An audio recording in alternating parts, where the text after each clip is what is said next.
We experience songs for our lives, songs for our spirit, songs for our souls.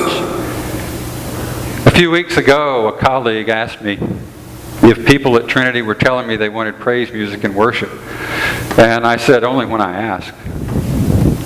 She laughed, and of course people in her church have been saying, we want praise music and worship. Well, let's just I want to introduce a conversation really quickly. I'm near the end of the sermon here, and we don't need to talk about this right now.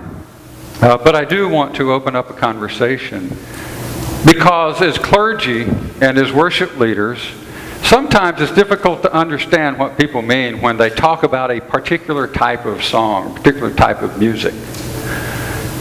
And if I use the word praise music, I have a certain thing in my mind. You may have something completely different in your mind. But it seems like whatever that music is for whoever it is that's using the word or the term, is meaningful for them in the context of worship. So what sort of music makes worship meaningful for you? What's meaningful to you when it comes to music and worship?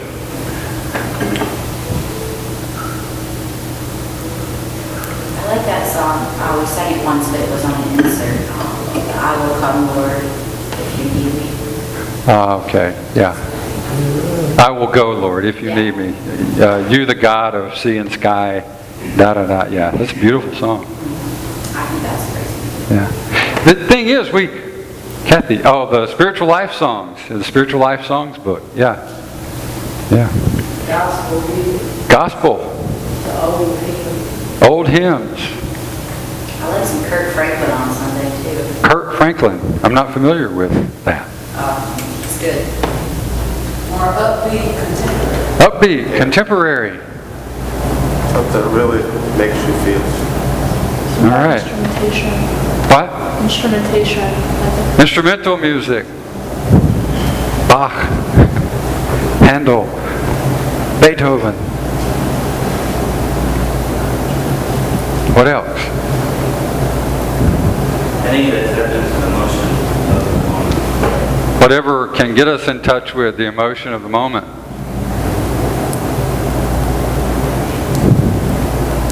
Yeah. It's always, I introduced this conversation, one, to get us talking about this, because it's a conversation we need to have.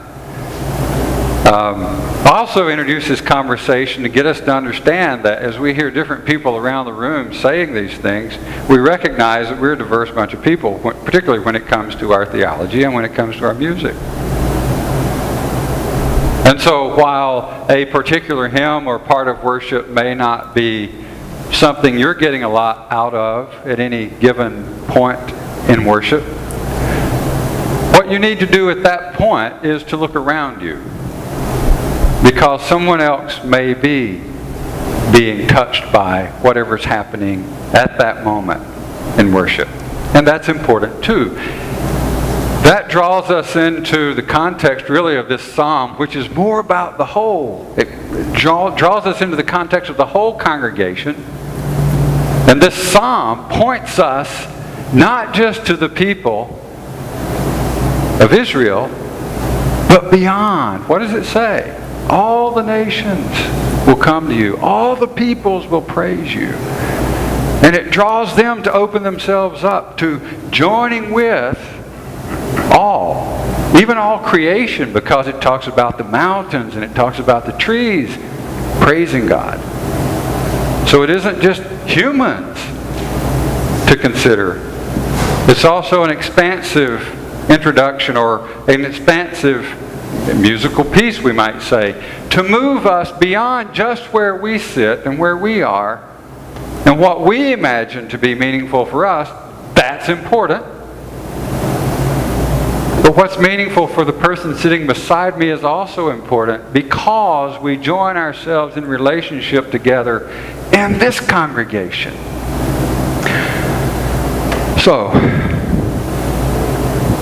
what is the music that makes you move and dance What is the music that touches you deeply? Because that's the music you need. So we open up this conversation.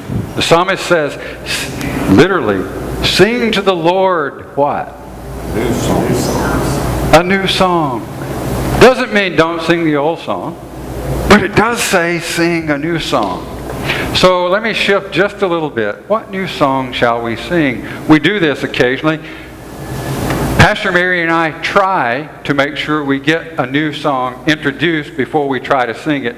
I'm the world's worst at not doing that, so I'll take full responsibility for throwing out a new song without us having any kind of preparation for it. Because when I look at a hymn, when I select a hymn because of the words quite often, and sometimes because of the way it moves and the way it feels.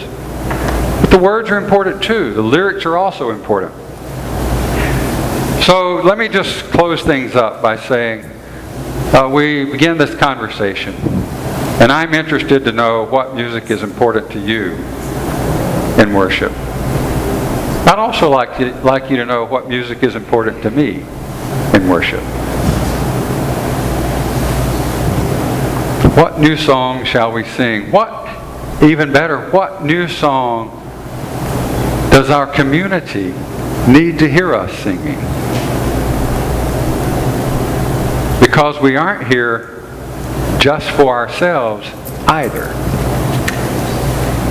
For the people of Israel, the new song had to do with including others, other nations, other peoples, all of creation.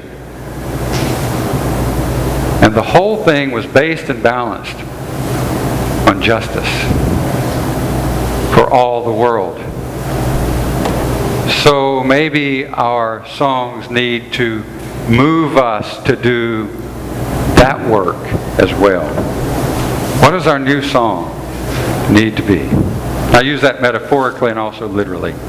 I'll close with that. I'll leave you with that for the time ahead. Amen.